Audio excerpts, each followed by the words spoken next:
sih kalian bertanya, kenapa ada suatu perusahaan yang bisa bertahan sampai puluhan tahun, bahkan mendunia, namun sementara yang lainnya cepat sekali kalah dan hilang dari pasar? Jawabannya bukan cuma karena produknya yang bagus, tetapi karena mereka punya strategi yang tepat. Di materi kali ini, kita akan membahas tentang strategic management, mulai dari bagaimana strategi itu dibuat, diterapkan, bahkan sampai bagaimana perusahaan itu bisa bersaing di tingkat global. Strategic management adalah proses ketika perusahaan menjalankan strategi untuk bersaing dengan perusahaan lain dan juga mencapai tujuan dari perusahaan tersebut.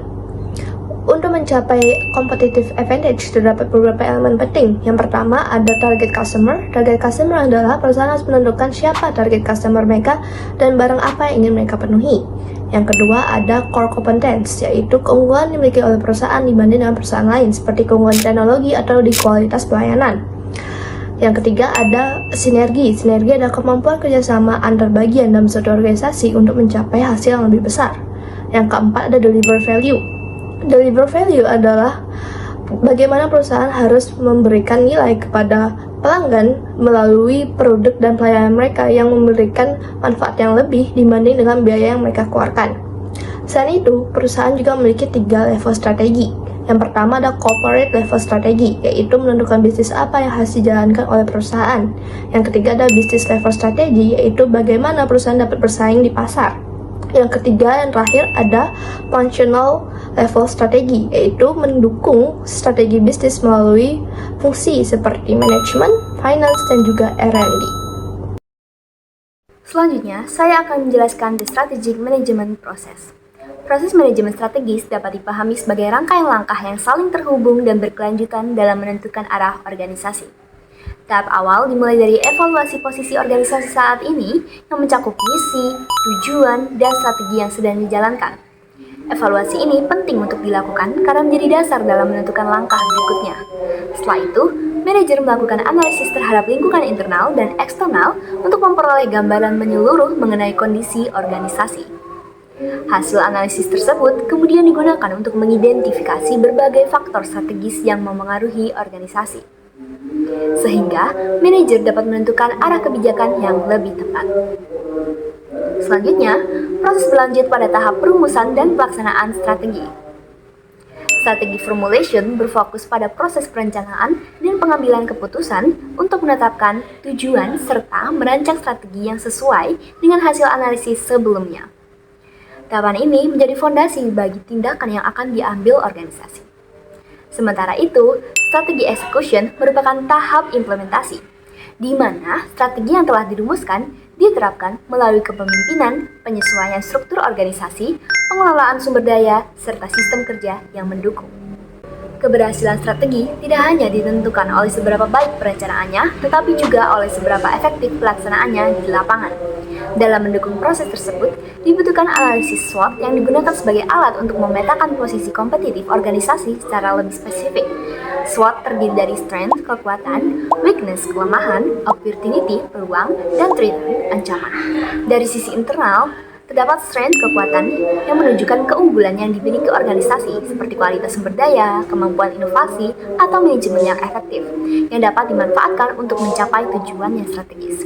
Sebaliknya, kelemahan mencerminkan keterbatasan internal seperti kurangnya efisiensi, struktur organisasi yang tidak optimal, atau kualitas sumber daya manusia yang rendah yang berpotensi menghambat kinerja. Untuk mengidentifikasinya, manajer melakukan audit internal pada berbagai fungsi seperti pemasaran, keuangan, produksi, dan R&D, serta mengevaluasi struktur dan kualitas manajemen. Dari sisi eksternal, opportunity atau peluang merupakan kondisi lingkungan yang dapat dimanfaatkan seperti pertumbuhan pasar atau perkembangan teknologi. Sedangkan, threat atau ancaman adalah faktor luar seperti persaingan ketat atau perubahan ekonomi yang dapat menghambat pencapaian tujuan. Namun dalam praktiknya, organisasi seringkali keliru karena terlalu fokus pada peluang eksternal tanpa benar-benar memahami kekuatan internalnya, sehingga strategi yang disusun menjadi tidak realistis dan sulit dijalankan secara efektif. Dalam dunia bisnis, perusahaan tidak hanya memikirkan bagaimana bersaing, tetapi juga bagaimana mengelola keseluruhan portofolio bisnisnya. Disinilah konsep corporate level strategi berperan, yaitu strategi yang menentukan bisnis apa saja yang harus dijalankan perusahaan dan bagaimana mengelolanya secara keseluruhan. Salah satu pendekatan utama dalam corporate level strategy adalah diversifikasi, yaitu ketika perusahaan memasuki bisnis baru. Diversifikasi dapat dibagi menjadi dua, yaitu related diversification dan unrelated diversification.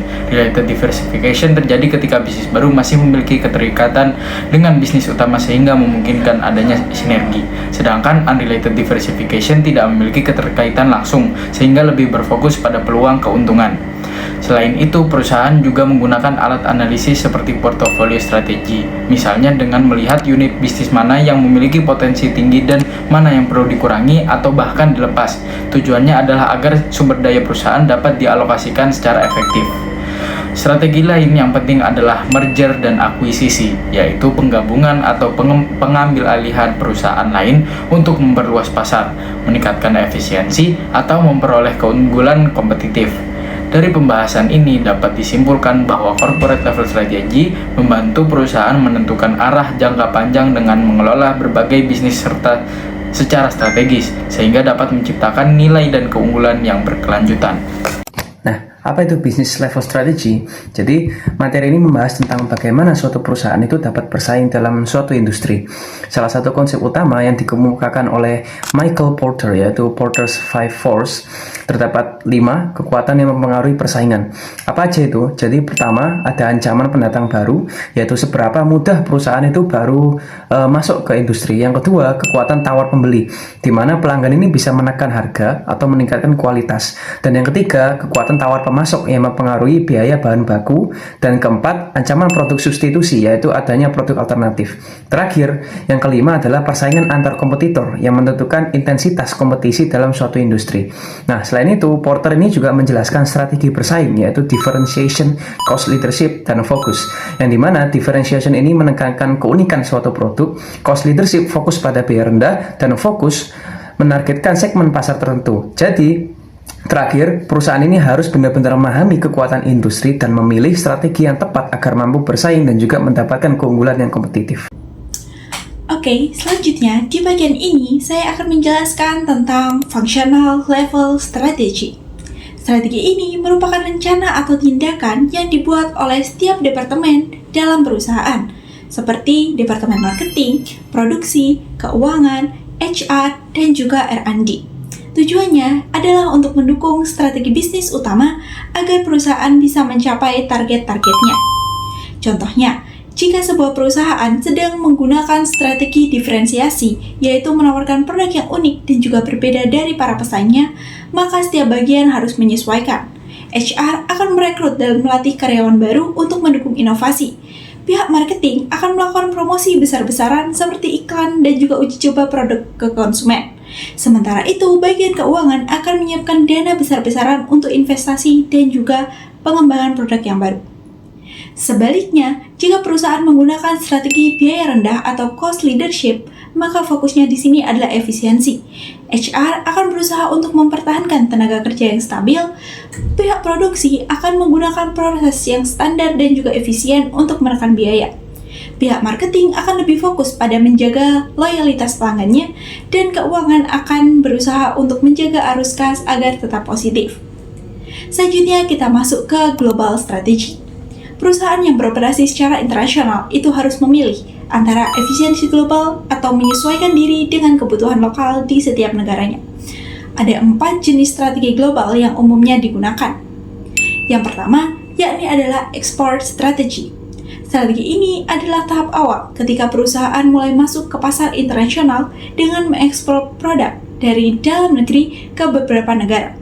Di sini, fokusnya itu masih domestik dan belum banyak terjadi penyesuaian. Yang kedua, yakni adalah globalization strategy.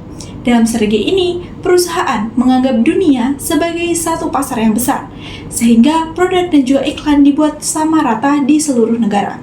Keuntungannya yakni adalah efisiensi biaya, produksi lebih cepat, dan juga brand lebih konsisten secara global. Yang ketiga, yakni adalah multi-domestic strategy. Di sini, perusahaan menyesuaikan produk, pemasaran, strategi bisnis sesuai dengan budaya dan juga kebutuhan masing-masing negara. Strategi ini cocok jika preferensi konsumen sangat berbeda di tiap negara. Kemudian yang terakhir adalah transnational strategy. Strategi ini merupakan kombinasi antara strategi global dan juga lokal. perusahaan tetap berusaha menjaga efisiensi global, tapi juga tetap fleksibel untuk menyesuaikan produk dengan kebutuhan lokal. Meskipun paling kompleks, strategi ini dianggap paling baik karena bisa memenuhi dua tujuan sekaligus. Kesimpulannya, baik functional level strategy maupun global strategy sangat penting bagi perusahaan. Functional level strategy memastikan setiap bagian itu akan bekerja dengan selaras, sedangkan global strategy membantu agar perusahaan itu bisa bersaing di pasar internasional atau pasar global. Nah, kemudian terdapat strategi execution atau pelaksanaan strategi. Strategi execution sendiri merupakan tahapan terakhir dalam manajemen strategi mengenai bagaimana strategi yang telah dirumuskan dapat diimplementasikan secara nyata dalam aktivitas organisasi. Nah, menariknya, banyak perusahaan sebenarnya sudah memiliki strategi yang baik, namun tetap saja mengalami kegagalan. Hal ini sejalan dengan pernyataan bahwa strategi is easy but execution is hard. Nah, data juga menunjukkan bahwa sekitar 40% proyek IT gagal sebelum selesai dan hampir 70% program perubahan tidak mencapai hasil yang diharapkan. Penyebab utamanya adalah ineffective strategi execution, terutama karena sulitnya individu dalam organisasi untuk mengubah perilaku. Oleh karena itu, diperlukan embeddedness, yaitu kondisi di mana seluruh anggota organisasi memahami dan menerima arah serta tujuan perusahaan. Ketika strategi sudah tertanam, maka akan tercipta alignment sehingga setiap tindakan dan keputusan berjalan selaras dengan tujuan strategis. Namun, pelaksanaan strategi dapat terhambat jika tidak ada clear roles and accountability. Ketidakjelasan peran dapat menimbulkan konflik dan kebingungan dalam organisasi. Nah, untuk mendukung keberhasilan strategi execution sendiri terdapat 4 faktor utama.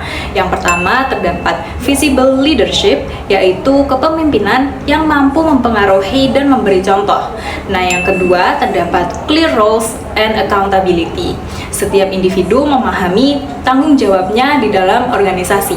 Nah, yang ketiga, terdapat candid communication atau komunikasi terbuka yang mendorong diskusi dan transparansi. Dan yang terakhir, terdapat appropriate HR practice, yaitu pengelolaan sumber daya manusia yang selaras dengan strategi. Sehingga dapat disimpulkan bahwa strategi yang baik tidak akan memberikan hasil tanpa pelaksanaan yang efektif. Oleh karena itu, keberhasilan organisasi sangat ditentukan oleh bagaimana strategi tersebut dijalankan secara konsisten dan terkoordinasi. Nah, selanjutnya kita masuk ke case di mana kita akan bahas McDonald yang merupakan perusahaan fast food global yang menggabungkan efisiensi operasional dengan adaptasi lokal. Perusahaan ini menggunakan sistem terstandarisasi untuk memastikan kecepatan layanan, konsistensi kualitas, dan efisiensi biaya, sehingga harga tetap terjangkau dan pengalaman pelanggan seragam di berbagai negara. Di sisi lain, McDonald tetap menyesuaikan produk dengan preferensi lokal, seperti menu nasi di Indonesia, tanpa daging sapi di India, dan menu musiman di Jepang. Keberhasilannya juga didukung oleh budaya organisasi yang kuat melalui standar pelayanan, disiplin operasional, dan pelatihan karyawan. Namun, McDonald tetap menghadapi tantangan dalam menjaga keseimbangan antara konsistensi global dan fleksibilitas lokal di tengah persaingan. Kita akan masuk ke pertanyaan pertama. Bagaimana perbandingan McDonald dengan restoran sejenis seperti KFC atau Burger King? Nilai apa yang paling kamu pertimbangkan saat memilih tempat makan dengan harga terjangkau? Nah, jika dibandingkan dengan KFC dan Burger King, McDonald itu unggul dalam konsistensi dan efisiensi operasional global. McDonald mampu memberikan pengalaman yang seragam di berbagai negara, sedangkan KFC lebih fokus pada ayam dan Burger King fokus pada diferensiasi burger. Hal ini menunjukkan bahwa setiap perusahaan memiliki strategi berbeda untuk mencapai keunggulan kompetitif. Dalam memilih tempat makan, konsumen biasanya mempertimbangkan value, yaitu keseimbangan antara manfaat dan biaya, seperti harga, kecepatan pelayanan, kualitas rasa, kemudahan akses, dan variasi menu. Lalu pertanyaan kedua, dari sudut pandang strategi kompetitif, identifikasi dan evaluasi target customers, core competence, serta bagaimana McDonald membangun sinergi dan memberikan value. Nah, dari sudut pandang strategic management, McDonald menargetkan pasar luas atau mass market. Core competence-nya terletak pada sistem operasional yang efisien dan terstandarisasi, sehingga kualitas dan kecepatan layanan tetap konsisten. Perusahaan juga membangun sinergi melalui integrasi franchise, pemasok, dan teknologi, serta mengombinasikan strategi global dan lokal. Nah, dalam menciptakan value, McDonald menawarkan harga terjangkau, pelayanan cepat, dan kualitas yang konsisten. Lalu, masuk ke pertanyaan ketiga. Apakah strategi kompetitif McDonald termasuk differentiation, cost leadership, atau focus, atau kombinasi? Jelaskan alasannya. Nah, McDonald menggunakan kombinasi strategi, yaitu cost leadership diterapkan melalui efisiensi biaya, sedangkan differentiation melalui kekuatan merek dan inovasi layanan. Selain itu, terdapat unsur focus pada kebutuhan makanan cepat dan praktis. Kombinasi ini memungkinkan McDonald menciptakan keunggulan yang kompetitif dan berkelanjutan.